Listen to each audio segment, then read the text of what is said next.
interrupt our program to bring you this important message.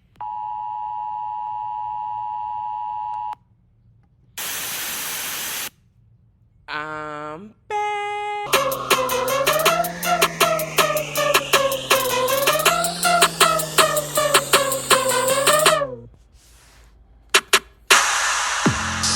That still has a nice beat to it. Still seated twerking to bounce. New year, and that song still has a vibe in 2025. Also, it's time for a new intro. I am in with a podcast change. I added the F.A.A.F.O to it, but I'm back with the same formula that has allowed me to be successful in the past. I've set realistic intention. I plan on being present and following through, but I still intend to remain petty and hold grudges. Not all intentions need to be positive.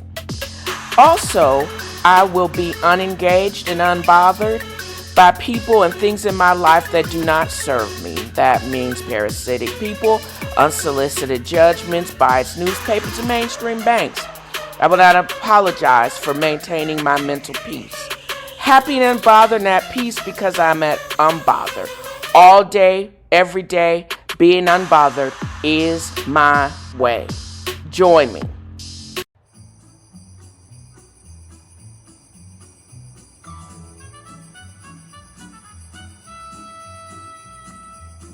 This is one of those times being flagged by YouTube may be worth it because it is the time for a Christmas story. This is just a usage of the music within my podcast. I hope that they will allow it for the purposes of the podcast because tis the season. This is the beginning of the holiday season and a reminder to be kind to your mind and to others. You have to give love to receive love. You can feel, but you don't always have to but you still have to control your feelings, whether good or bad. Sometimes there are going to be more bad times than good, and that's actually okay. You're not always in church having a shouting session. Just remember that as you approach good and bad in life. And just be mindful to others, encourage, because not everybody is just as happy for this season as I am. Thank you for listening. Merry Christmas, everybody.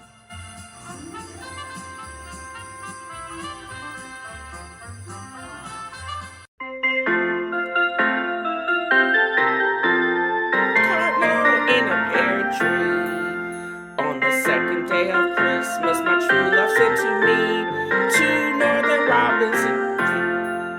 On the second day of Christmas, my true love sent to me 2 northern robins and a cardinal in a pear tree. So welcome to another episode of Tennessee Fro is Reading. Hi, I'm your host, Felicia Baxter.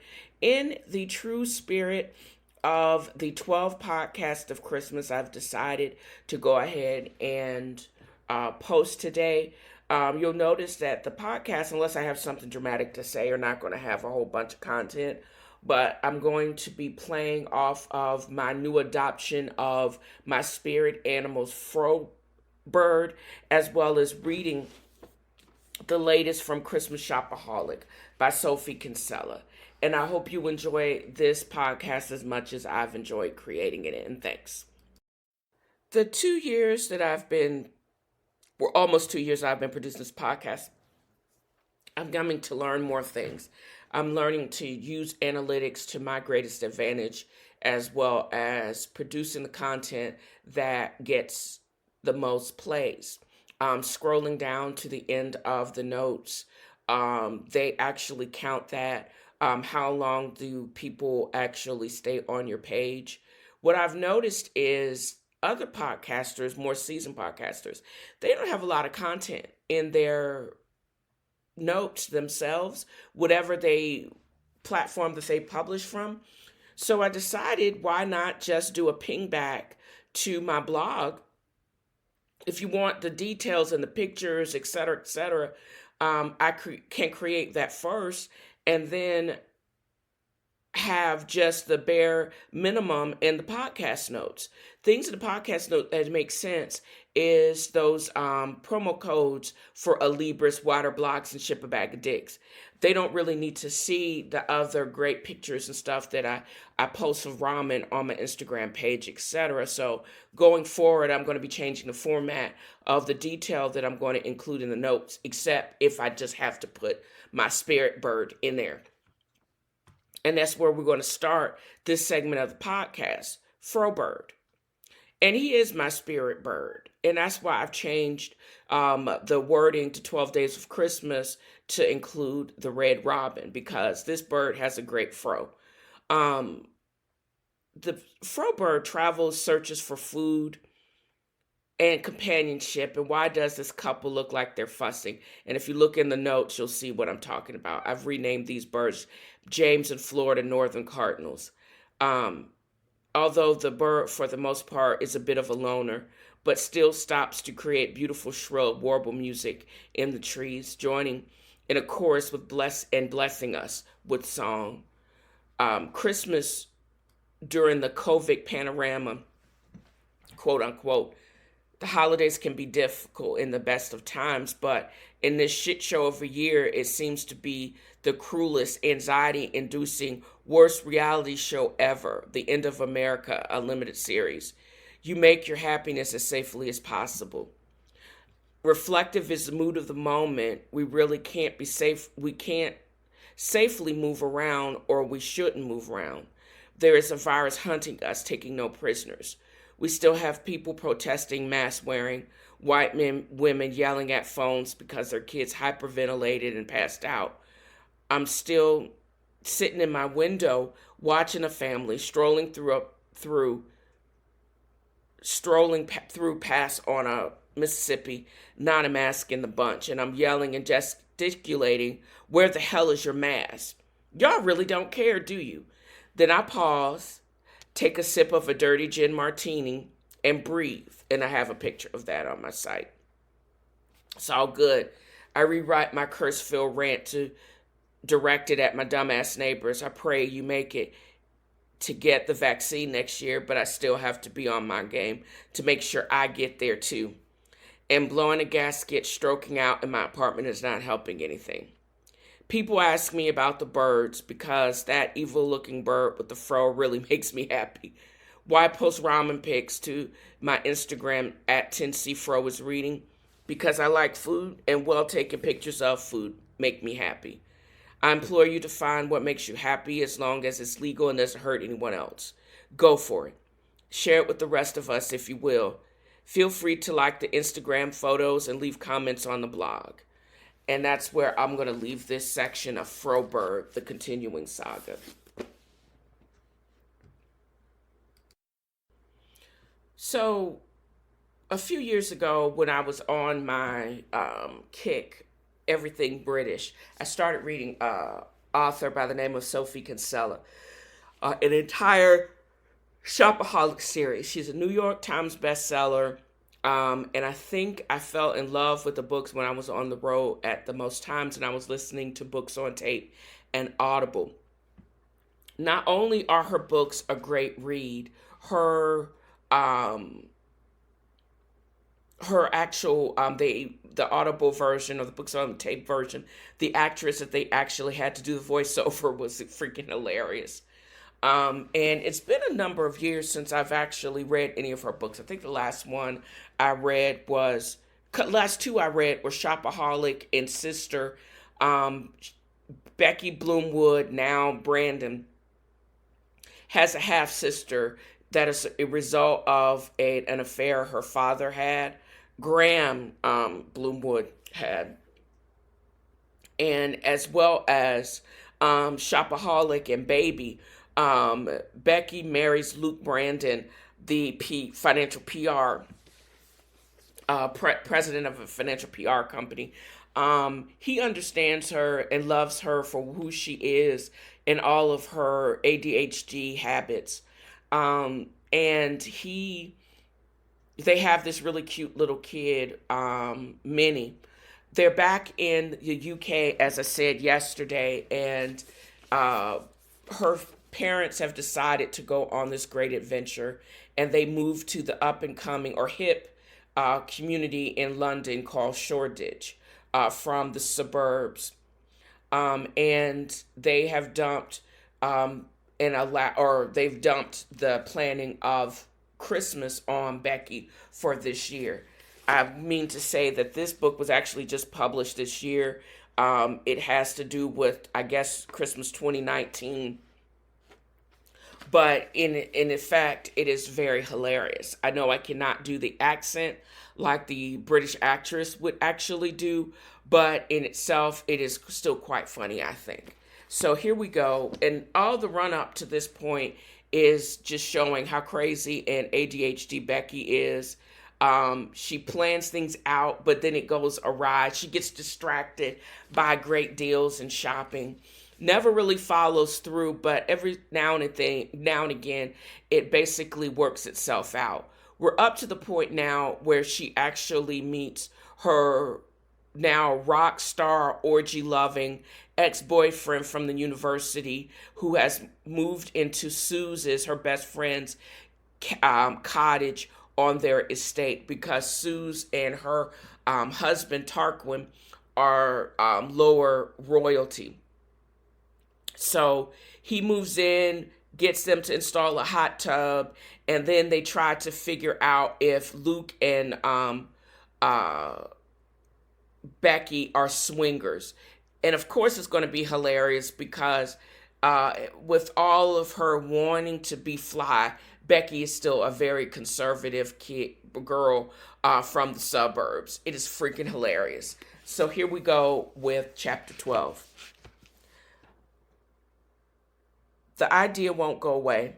At 9:30 a.m. on Thursday, I've dropped Minnie off at school and I'm sitting at the kitchen table cutting out fabric for her nativity play costume. And I'm going to pause there. It seems that Minnie is in this primary school and her primary school teacher is really into crafts and Becky ain't really having that. And they are planning the Christmas play, I guess. So she gives them a pattern, and the parents are supposed to make this costume out of a pattern. I just can't even. But anyways, but my mind's not into it. I'm half thinking concentrate and half thinking, oh my God, I've never even been in a foursome. How does it work anyway? Like, what are the logistics? I've quite tempted to Google sex parties, what actually happens. Only Luke might walk in and get the wrong idea. In fact, here is Luke coming into the kitchen. Should I mention it to him? No, because it sounds crazy. It is crazy. How's it going? He surveys the ocean of dark blue silk filling the table. Looks good. Oh, right. I forced my attention back to Minnie's costume. It's going pretty well, thanks. I don't want to boast, but I've chosen fabulous material for Minnie's costume. I don't think Becky can sew, but... And I don't understand why she doesn't ask her homeboy, Danny Kovitz, to make the fucking costume. Really? It's the most sumptuous midnight blue silk embossed with gold spots. And okay, it wasn't the cheapest option, but then how often is your little girl a king in a school nativity? I bought some gold velvet ribbon, too, in sequins, meaning it's going to look spectacular. Just cutting out the pattern, I add briskly, picking my scissors back up and trying to sound like a sewing expert. I won't mention that I'm cutting it out for the second time. Total disaster first time round. But I bought some pins this time. They're so nifty. Someone should have told me about them before, and at least I had plenty of spare material. I got a bit carried away in the fabric shop and thought maybe I'd make a matching dress for myself, which is looking a tad less likely, to be honest. I'm going to make a coffee to go. You want one? Yes, please. I say absolutely as I resume cutting. I love the metallic sound of the scissors make as they slice through the material. It makes me feel like a pro. I work carefully around the curve of the sleeve, then look up at Luke watching me, a fond expression in his eyes. What? I say. Nothing, just lucky Minnie. Oh, I say, feeling a tiny glow inside. Well, I want her to have the best costume she can, although she might not be lucky. I add honestly, it might be a disaster. I'm not exactly brilliant at all this craft stuff, not like Sue's. I can't help a gusty sigh. You should see the stuff she makes. Becky, you're you. Other people are other people. This is going to be an awesome costume, and Minnie's going to be an awesome king. He's always so nice. Has she got any lines to learn? He asked with sudden interest. Should we be practicing? No, I say with a giggle. They have to make it up. Miss Lucas is into improvisation. She thinks it makes the children creative. Improvisation? Luke raises his eyebrows. Isn't that a high-risk strategy at that age? You think? Apparently, at the last rehearsal, one of the shepherds told his sheep to hurry up or he'll wallop them. Luke laughs. Well, rather Miss Lucas than me. He puts a coffee in front of me, picks up his own takeaway cup, bamboo present from Jess, and kisses me. Have fun at the Christmas fair today. I will. I watch Luke leaving. When he almost through the door, I say impulsively, hey, Luke, you know Craig and Nadine? Yes. Do you think they want to force them with us in their hot tub? But I can't. I mean, it's ridiculous. Nothing, I say, just was nice hanging out with them. Yes, he nods. It was fun. See you later. Okay, a little bit more background information. Craig and his little freaky girlfriend or open girlfriend or whatever you call her are really into swinging and sexual exploration. They don't understand monogamy, the etc. And Becky, in pure Becky form, is getting all worked up over a construct that nobody has actually broached with them. So of course she the what she is imagining is worse than the actual reality of it all. So how this is going to go.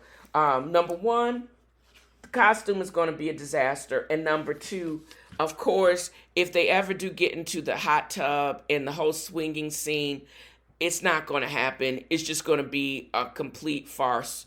Once I get further along in the book, I'll actually stop and pause and read you that section because I know it's going to be crazy. As of what I've noticed in this particular book, it does take Kinsella a minute to get to the point.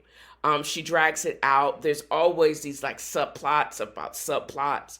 And Becky gets into some maniacal craziness, and then she has to work that out at the same time as she's working out some other highfalutin crazy debacle. This is like one big long read of the I Love Lucy show, with Becky Bloomwood being Lucille Ball or Lucille McGillicuddy, and Suze, who is minor royalty, being a very slender but blonde Ethel Mertz. It is completely crazy. And that's what I just realized just now, how this whole book seems to be a riff, the British riff on I Love Lucy. Isn't that crazy? But it's all going to have a particular poignant theme because it is Christmas time. Janice, which is the next door neighbor, and Becky are getting ready to go to the Christmas fair because her mom wigged out on her about going to some dramatic. It's like her mother is trying to recapture her youth in her next adventure. And both Janice, who has been her best friend for 30, 40 years, and Becky, the family's actually feeling left out. And of course, another subplot is what's going on with Susan Tarquin. And another subplot, what is going on with Jess and Tom. Jess is the half granola crunching Birkenstock tree hugging sister who has come back to the UK but left her husband Tom behind. There is some beef there, and I'm sure it is because of Jess's straight shooting, frugal, earth-saving vegan ways that's causing probably some disruption in that relationship. But all of this is going on in the couple of weeks run up to Christmas.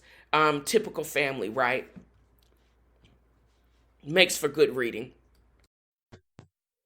in this season, we got to just remember the importance of love and giving, people not taking advantage.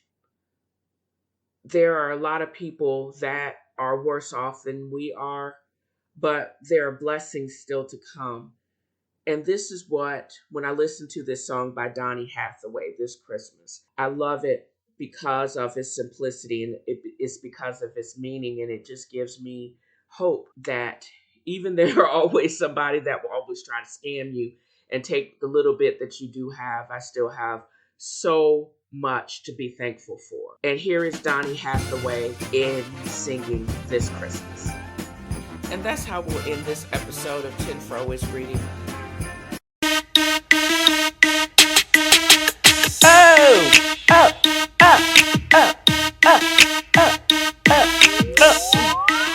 You can take the girl out of the hood, but you can't take hood music out the girl.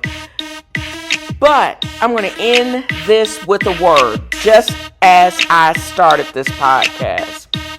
Do or do not do. There is no try. And that's a word from Yoda. I hope I have conveyed just how much fun I have had in creating this podcast. I've got my mojo back. Just set your intention or reset your intention. It could be daily if necessary. Mine is peace. No mental dumping over here. If I'm acting like I'm not listening, I'm probably not. I'm not your therapist. I'm not a therapist. Keep the crazy to yourself, child. You do you and leave me be. The sooner you figure that ish out, the happy you will be. So this is what I want to convey in this podcast. And that wraps another of F.A.A.F.O has a fro. Join me next time as I throw shade and point out the shade and simply have fun. Y'all have a great new year.